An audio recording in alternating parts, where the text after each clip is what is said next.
something had gone wrong. And then suppose you were sitting beside a man who wanted to die, who really wanted to die. That's my situation in a story called An Honorable Way to Die. A story you're going to hear on Theater 5.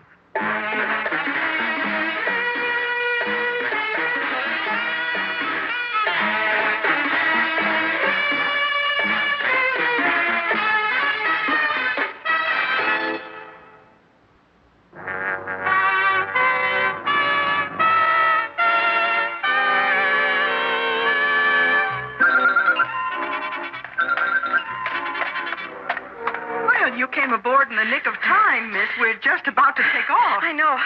My cab got caught in a simply fabulous traffic jam just outside the airport. Oh. Anyway, I'm here. I'm supposed to have seat 4B. Yes, I have it here on my chart. You're Miss Turner? That's right. Your seat is right there on your left. The one on the aisle, next to the gentleman wearing sunglasses. Thanks, I see it. I'll take your coat just as soon as we're airborne. Okay, thanks a lot. Hi. I'm your seatmate. Oh, I was wondering if I was going to have one. Before you settle down, wouldn't you rather have this seat by the window? Oh, no, thank you. Well, there isn't much to see from a jet in flight, but I'll gladly exchange with you if you like. Oh, that's very sweet of you, Mr. Block, Howard Block. Oh, hi, I'm Betty Turner. Well, it's nice of you, but I wouldn't look out that little window for $1 million. You're timid about flying? Timid? I'm petrified. Good morning, ladies and gentlemen. Oh, here comes the bad news. We're going to leave. Welcome aboard Flight 419 to Los Angeles. I am Miss Harper, your stewardess, and your pilot and co-pilot are Captain Ellis and Lieutenant Gannon. The weather across the continent is excellent, and we should arrive in L.A. on schedule. In accord with regulations, please see that your seatbelts are properly fastened and observe the no smoking sign. Thank you. Oh, gosh, Mr. Block. That bit about fasten your seatbelt always knocks me out. It's like they're inviting something to happen, don't you think? No, Miss Turner. I find all superstitions rather primitive and Say, do you know who's on this plane? Up there across the aisle. Oh, looks vaguely familiar. That is Dwight Manning, you know. Oh, yes. Wall Street, real estate, international oil. Well, you certainly should feel better with him on board. In a funny way, I do. I mean, he wouldn't be on the plane if it weren't safe, would he? At least Dwight Manning's name would add class to the obituaries. You're honestly not scared of flying? Not even a little? Not in the least. Well, I certainly envy you. I always think it's the end. Well, why are you so frightened of dying? Because I like living. Don't you? No. I don't care when or how I go, as long as it's sudden and painless. Mr. Block, that's a terrible thing to say. Listen, talking like that might bring us bad luck. In that case, Miss Turner, you should have thought to bring a rabbit's foot. Please, let us just get up off the ground.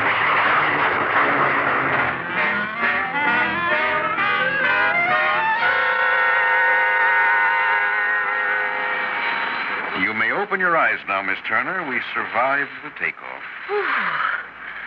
I am a quivering wreck. Well, anyway, we made it, right? I'm afraid so. You're afraid so? Look, Mr. Block, I wish you wouldn't kid that way. It really isn't very funny. Well, I wasn't trying to be funny. I'm not a comedian. Boy, you can say that again. If this was What's My Line, I guess you were an undertaker, right? No, I'm a writer. Really? I'm an actress. That's why I'm going to Hollywood. I'm getting a screen test, and I'm so excited I can hardly breathe. Well, why are you going, if you don't mind my asking? No, I'm going to the coast to try for a certain screenwriting assignment. But I'm only going to humor my wife. I know very well I won't get the job. Why do you say that, for heaven's sake? Because in my case, that's the usual pattern.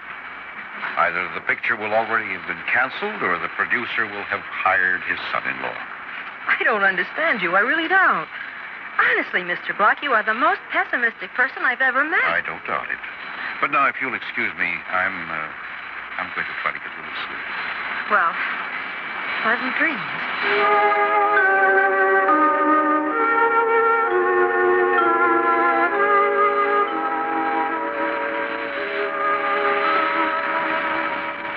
Mr. Block. Listen. Mr. Block, are you asleep? Huh? Well, not really, not quite. Are we coming into Los Angeles? No. The stewardess just said we'll be there in about 40 minutes. Oh. Look, please don't go back to sleep. I have to talk to you. I'm worried. What about? Well, the funniest things have been happening. First, the pilot came out and hurried down the aisle. after that, the co-pilot did the same thing. Both of them looked kind of grim, and I'm just sure something's gone wrong. I don't mind telling you I am scared. Now, look, Miss Turner, please. Ladies and gentlemen, this is your pilot speaking. There's no need to be alarmed, but to avoid confusion, I want to advise you that we have a little mechanical trouble. Oh, no, I knew it. Fact is, our landing gear seems to be jammed. No. Everything possible has been done to shake it loose, so to speak, but no can do. So it looks like we'll have to come down without wheels, what we call a belly landing. A belly landing? Oh. Now, this has been done before in cases like this, and it can be done again. The airport's been alerted, and every precaution will be taken on the ground. Please be calm and follow any instructions we give you. We're all going to be killed. I don't want to die. I don't want to die. Turner, stop it. Be quiet. Why did I ever take this plane? I'm going to be killed. I don't want to die. Stop it. I'm going to die. Miss Turner. Leave her to me. I'll stop her. No, Now, sit still and be quiet. Thanks, Mr. Block. I'll bring her a sedative. Please do. And after that, you'd better go and baby those other silly fools. Mr. Block, I don't think you should talk like... Never mind. I don't want to die.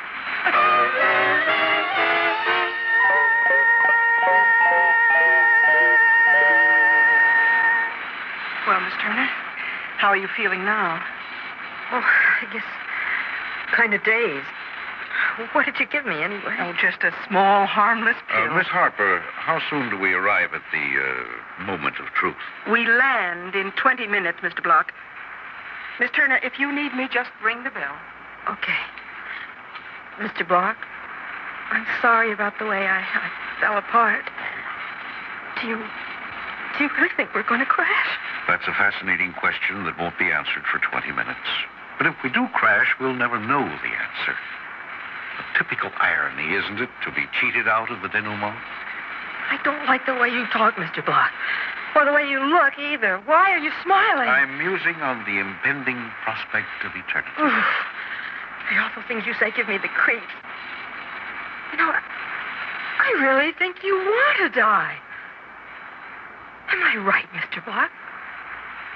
Do you? Mr. Block! Oh, I'm sorry. I was musing again. What did you ask? I asked you if you... Oh, yes. Your query concerned a possible death wish. Am I that transparent, or are you acutely perceptive? I don't know what you mean. Strange. No one has ever seen behind my mask before. Not even poor Jenny. Jenny? My wife, of course. There's no other Jenny. On the other hand, she may have sensed my despair long ago and kept silent to save me the pain of making an admission of defeat. Did you sense it, Jenny? Tell me truly, how long have you been aware of the fact that I've been searching for an honorable way to die? Mr. Block, I've often thought of destroying myself, my poor darling, knowing that you'd be better rid of me. That would have been the ultimate indignity to thrust upon you. No, I must set you free in a less painful way. At this moment, I find myself on the threshold of the honorable death I've been seeking.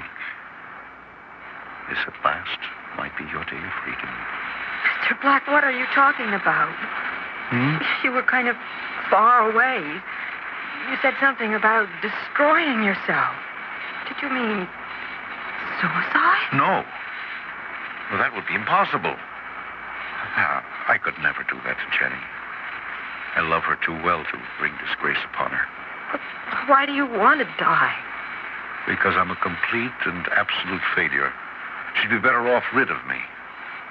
I told you I was a writer. Yes? Bitter joke.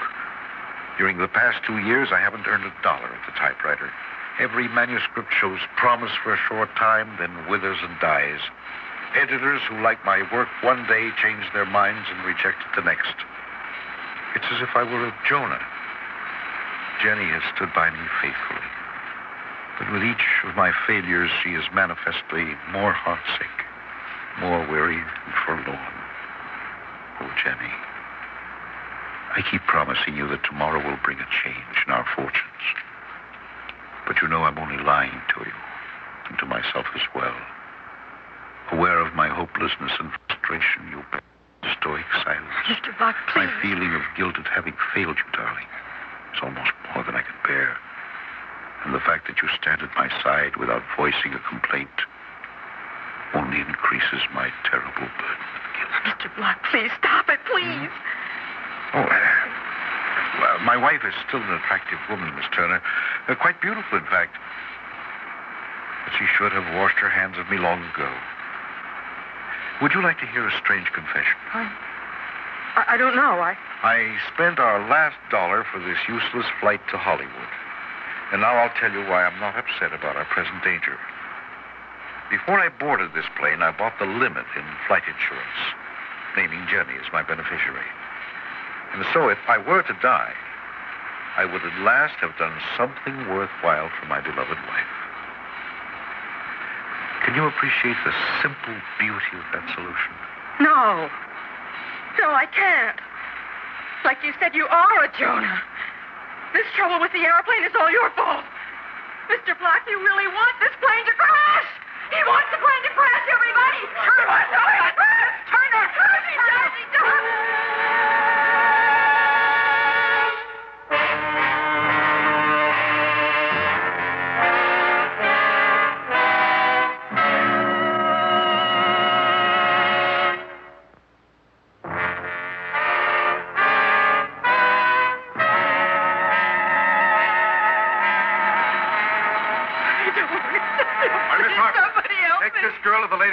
Quiet her down. I'll try, Captain Ellis. Come on, Miss Turner. Quickly. He's a Jonah. Do you hear, everybody? A Jonah! It's all his fault. He's out of his mind. He wants All right, everybody, let's quiet down. Now, quiet, I said. Knock it off. Oh, now, that's better. Our situation's fairly serious, but childish panic isn't going to help. Well, what about that man, that Jonah? That's nonsense. The girl was hysterical, that's all. But she said he wants us to crash. Well, I can't believe that, but I'll sit down here and have a talk with him. You better tell him to pray like the rest of us. I'll do that. You, Mr. Block? That's right, Captain. Fine, let's make it brief. What have you been telling that girl? That I'm prepared to die, willing, in fact. Don't you care about the others aboard this airplane? Not particularly. I doubt that they care about me. Mr. Block, you better change your thinking.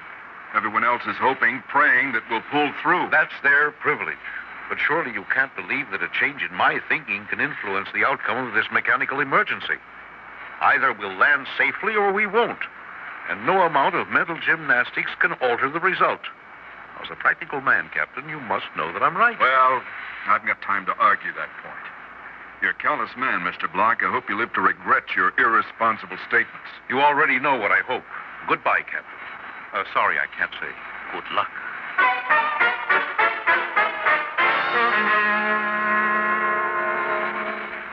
Mr. Block, that is your name, I believe, Howard Block? Yes. I'm your new seatmate. Oh, what happened to that emotional young lady? She refused to sit next to you again, so I changed places with her. I want to talk to you. There isn't much time, is there? 10 or 15 minutes. My name is Dwight Manning. Yes, I know.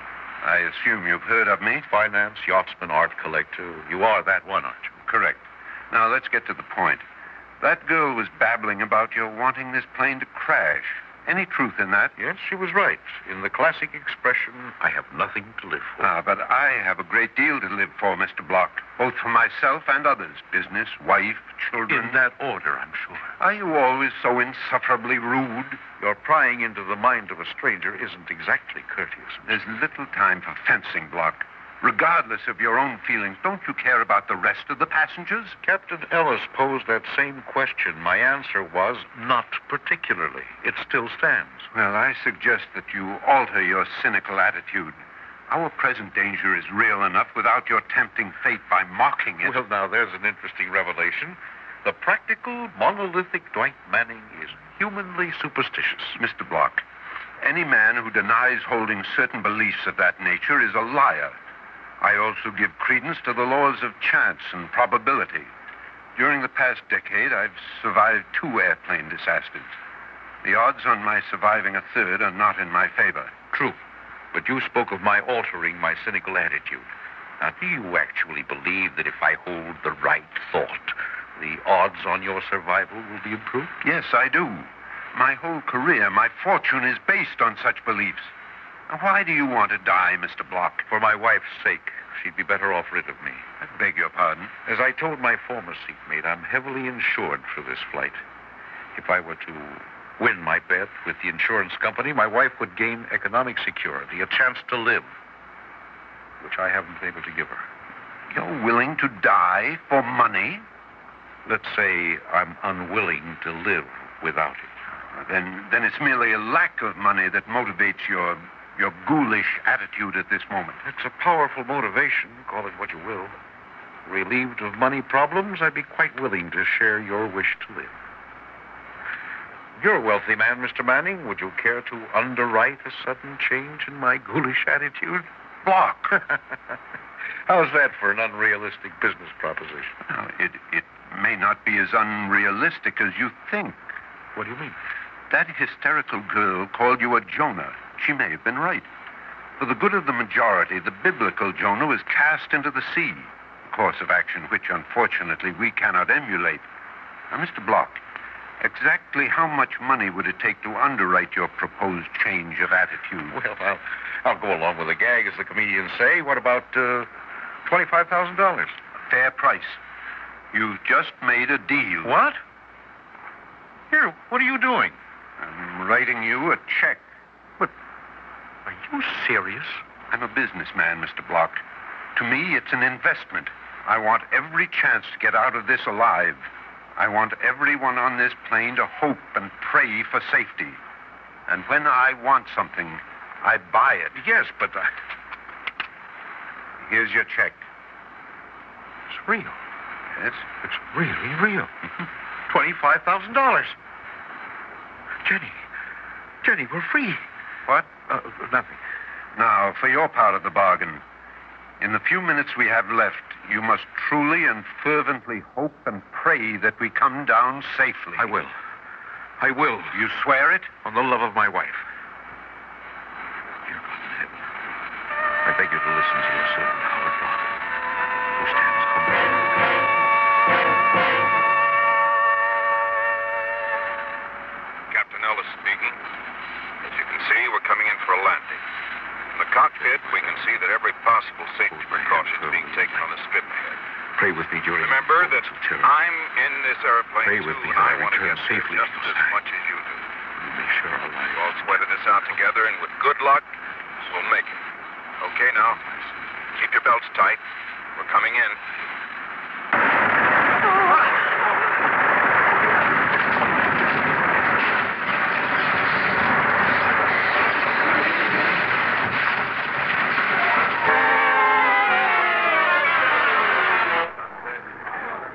Oh, Miss Turner, over here in the phone booth. Oh, who is it? Oh, it's you. Well, I don't want to talk to you, Mr. Well, Block. this is no time to be sullen. We're alive and breathing. Look, I heard about that $25,000 check. We all heard about it, and we say it's blood money. If you ask me, you are the nastiest, most gruesome character I ever met. That's very funny. As the man says, I'm going to laugh all the way to the bank. Yes, and while your mouth is hanging open, I hope you choke. What are you doing in this phone booth? Canceling your funeral reservation? I'm calling my wife in New York to tell her the good news. She'll be ecstatic. Yes, especially when you tell her how you got that money. Wait, I'm getting my connection. Wouldn't you like to talk to Jenny and tell her how we cheated the angel of death together? Look, the only thing I could tell your wife is that she's married to a maniac. So long, friend, and please drop dead alone. Hello? Oh, Jenny. Hi, darling. Oh, it's you. Look, I've just arrived in L.A., and I've got the most wonderful news you ever heard in your life. Howard, listen. Jenny, darling, we'll never have to worry again as long as we... Howard, listen to me. But don't you want to hear what happened? I've got $25,000. Yes, I'm sure you have. Listen, Howard, I'm no longer interested in your fantasies. But it isn't a Will fantasy. you please be quiet and listen? After you left this morning, I talked to a lawyer. A lawyer? Why? If he can arrange it, I never want to see you again. No. I'm divorcing you, Howard. No. I'm rid of you. Rid of you at last. Jenny, no. I'm sorry, Howard. Goodbye. Jenny. Jenny.